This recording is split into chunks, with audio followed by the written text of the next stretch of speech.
Hello, Internet. Welcome to the show. Thank you for joining us. The University of Utah takes on Oregon State in Corvallis. Let's talk about it. All that and more. My name is Darren. That is AJ. And this is the DNA Sports Recap. Roll the intro.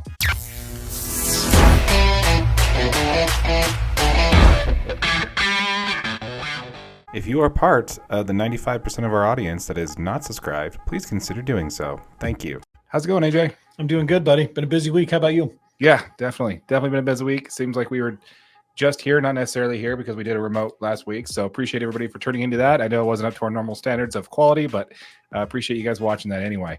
And listening. If you're listening to this as a podcast, appreciate you listening as well.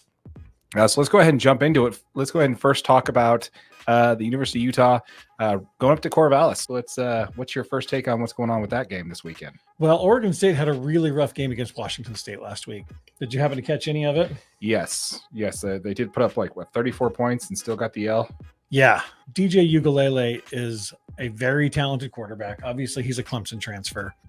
I guess I was kind of surprised on how he reacted under pressure because Washington State sent a ton of pressure against him the whole time. I mean, he just looked a little shaken from some of those pressures that they were sending.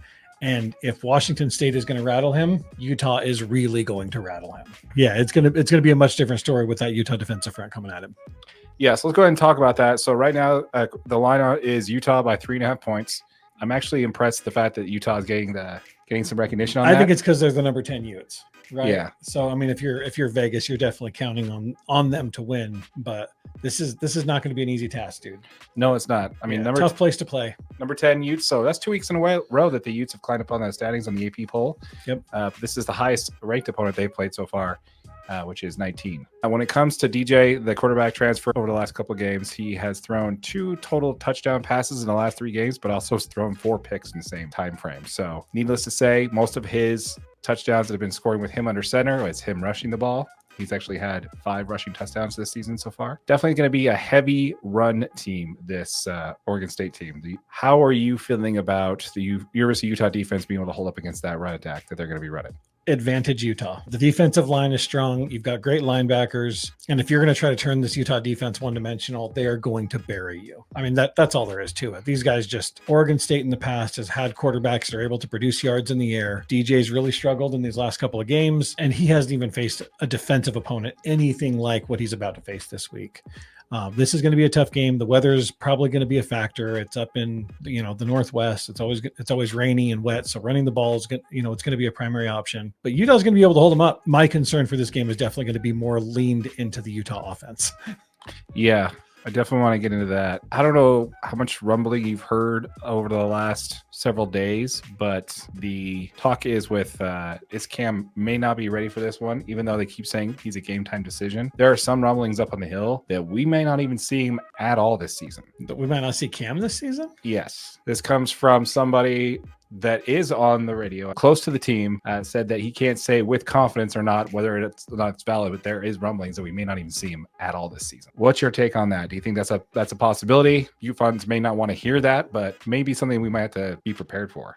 In the last video we just put out over the weekend, the big concern is it time to hit the panic button without Cam, right? Right. And I guess my opinion is no. We have an ultra talented quarterback in Nate Johnson who's capable of throwing the football. He's capable of running the football. Is Andy Ludwig going to give him an opportunity to actually be successful in this offense? That is the question.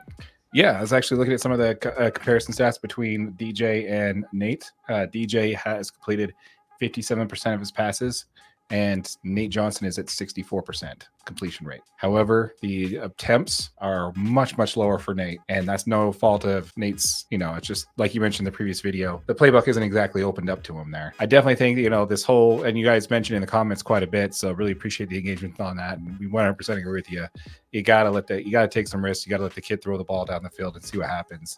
Maybe not even throw the ball down the field, but, just run some cross routes like you were talking about last week.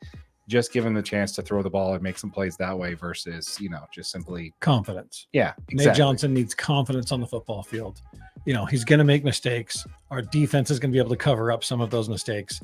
But if he doesn't have the opportunity to make mistakes, he's never going to get better like we need him to. No. And he needs to, he's going to throw an interception. He's going to throw a pick. Yeah, absolutely. It's going to happen. Realistically, we want him to get some of these picks and some of these, some of these mistakes out. Let's do all this stuff now. Right? Let's do it against Oregon State. Let's do it, the following week against Cal after the bye week. And then let's be ready for that USC team if Nate Johnson's got to go. Right. Let's make it so that he's got access to the full playbook and you trust him to run a flea flicker and throw the ball down the field, because we need that explosive offense. We just cannot rely on our defense to be holding everybody to 7 points, because you're not gonna be able to do that against USC. You're not gonna be able to do that against Oregon or against Washington, right? Like these teams are ridiculous offenses. The goal is to make that national championship game, right? Like that's what this season was about. Cam's back, Brandt's back. Yep. This is a big time season, right? I mean, we've got a ton of returning defensive players. In my opinion, the most talented Utah team we've probably ever seen if they're all on the field at the same time. And this is supposed to be our season. So this is what we want to see from these guys, is the ability to win tough football games. And unless you give Nate that chance, we're just not ever going to see that. It's one thing to play not to lose, which is what we've kind of been 100% what we've been doing. The goal is the same thing with Oregon is going to be the exact opposite. Is can their offense, carry their defense? Ours is going to be, can our defense carry our offense? Can we score enough points in order for the defense to keep it locked down? And the competition each week is getting harder and harder. The defense has stepped up to the plate, but at some point there's going to be a crack in that dam and somebody's going to get through. Someone's going to put up 20 points on this team. Someone's going to hang a 30 or 40 piece on us. It's coming, man. I'm telling you. Yeah. And we got to be able to match. Yeah, we got to be able to match. But yeah, you got anything else on the Utah going to Oregon State? No, man. I mean, it's going to be a tough game. I look forward to it. Do we see Cam this weekend? I am 100% good with Nate Johnson. I mean, as a Utes fan, I've accepted Nate's going to get the next starts. Yeah. The last 2 years we've gotten, we wanted back-to-back Pac-12 championships. Yep. We fell short of winning the Rose Bowl last year. If it wasn't for the change in the college football playoffs, that would be the goal this year, is just to win the Rose Bowl. National championship's the goal, man. Yeah. I mean, at least playing in the playoff is the goal. I think the playoffs, making it to the college football playoff, I think is the goal. Absolutely. Season. That would be the next step. Obviously, winning it would be great, but I think the next step logically for this team would be to make it. Yep. Okay, I'm saying that we don't see him. I'm hoping that I'm wrong. I'm expecting not to see Cam this week. Yeah, 100% expecting not to see Cam this week. Okay. So. Yeah, I don't expect to see him either. I hope the rumblings on the hill is wrong, and they're just trying to, again, paint a narrative to keep the other team off guard. So I think it's also probably a narrative to curb expectations for this Utah team, because the fans are getting impatient because they're seeing this lackluster offense. I think if it's any narrative, it's to say, hey, let's get used to Nate Johnson playing football. Oh yeah, the second you announce, he's out for the season, we're not going to see him, and everybody's going to be like, oh my gosh, Nate Johnson can't carry this team to success. Well, if he's carried, so far 4-0. We always like to talk about the odds there. We already talked about how Utes favored 3.5 points. The over/under line is at 44.5. What are you taking, over under? I'm going to take under on this one. The slow-paced offense the Utes have, I do not see Oregon State scoring a ton in this game, with the defensive performances the Utes have put on. Yeah, definitely going under. I'm going under, but I'm going to say it's going to be closer than it has been in previous weeks. I agree.